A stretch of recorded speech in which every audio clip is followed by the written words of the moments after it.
అసలు డయాగ్రైండ్ అనేది డయాబెటిక్స్ మీద పనిచేస్తుందని అందరికీ తెలిసిన విషయం, మార్కెట్ లోకి వెళ్ళిపోయింది కాబట్టి ప్రోడక్ట్ ని ఎందుకు తీసుకొచ్చారు, దీని వెనకాల ఉన్న కథ ఏంటండి? మేడం యాక్చువల్ గా డయాబెటీస్ రాగానే ఫస్ట్ ఉన్న ఆలోచన ఏంటి అంటే మనకు టాబ్లెట్స్ తోనే కంట్రోల్ అవుతుంది, వేరే ఆప్షన్ లేదు, ఓన్లీ టాబ్లెట్స్ తోనే కంట్రోల్ అవుతుంది.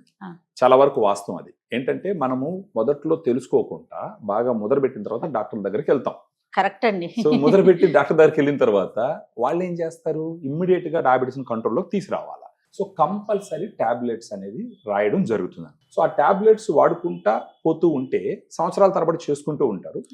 కానీ డయాబెటీస్ వచ్చిన వాళ్ళకి మేజర్ ఇష్యూ ఏంటంటే వాళ్ళ బాడీలో ఉండే మజిల్ తగ్గిపోతూ వస్తుంది. ఈ మజిల్ తగ్గుతూ వచ్చిందంటే ఒకటి వచ్చేసి వాళ్ళకి నీరసం వస్తుంది, బాగా సన్నబడిపోతారు.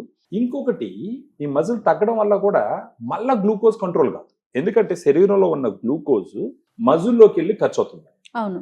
ఇప్పుడు ఈ మజిల్ మాసే తగ్గినప్పుడు ఈ గ్లూకోజ్ ఎక్కడికి పోయి ఖర్చు అవుతుంది, ఖర్చు అవుతుంది. అప్పుడు ఆటోమేటిక్ గా ఎక్కువగా పెరుగుతుంది. ఇది ఎలా అంటే డయాబెటీస్ ఉన్న వాళ్ళకి మజిల్ మాస్ తగ్గుతుంది, మజిల్ మాస్ తగ్గడం ద్వారా మళ్ళీ డయాబెటీస్ పెరుగుతుంది. ఇది ఒక విషయ సైకిల్ అనమాట.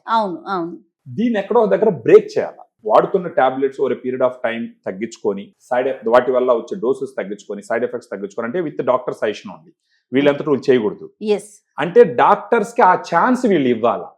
అలా ఇచ్చేదానికి ఉపయోగపడేదే డయాగ్రాండ్. ఈ డయాగ్రాండ్ అని ఎందుకు చెప్తున్నానంటే దీంట్లో 5 రకాల ప్రోటీన్ సోర్సెస్ ఉంటాయి మేడం. ఇండియాలో 5 రకాల ప్రోటీన్ సోర్సెస్ ఉన్న ప్రొడక్ట్ ఒకటి డయాగ్రాండ్ ఒక్కటే మేడం, వేరే ఎక్కడ లేదు. ఏమేమి ఉన్నాయండి దీంట్లో? వచ్చేసి whey protein, casein, soya, brown rice, green tea.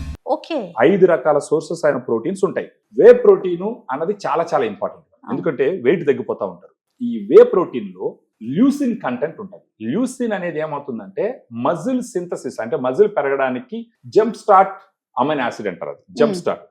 ఆ కంటెంట్ ఎక్కువ ఉండేది వే ప్రోటీన్.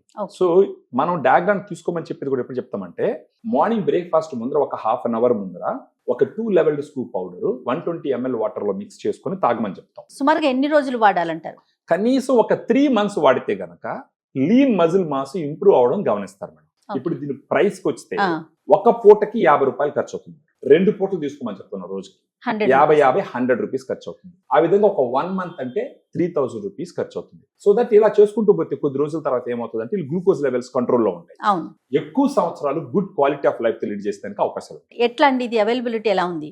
మనకు ఫోన్ చేస్తే మేడం మన డైటీషియన్స్ ఫర్దర్ గా దీని గురించి ఫుల్ డీటెయిల్స్ ఎక్స్ప్లెయిన్ చేసి వాళ్ళకి ఒక డిస్కౌంట్ కూడా ఇచ్చి, వాళ్ళు ఫోన్ చేసినప్పుడు మన వాళ్ళు మొత్తం ఎక్స్ప్లెయిన్ చేస్తారు డైటీషియన్స్. ఆన్లైన్ లో కూడా అవైలబిలిటీ, ఆన్లైన్ లో అపోలో ఫార్మసీ 24/7 ఉంటుంది ఆన్లైన్ ఫార్మసీ, దాంట్లో అవైలబుల్.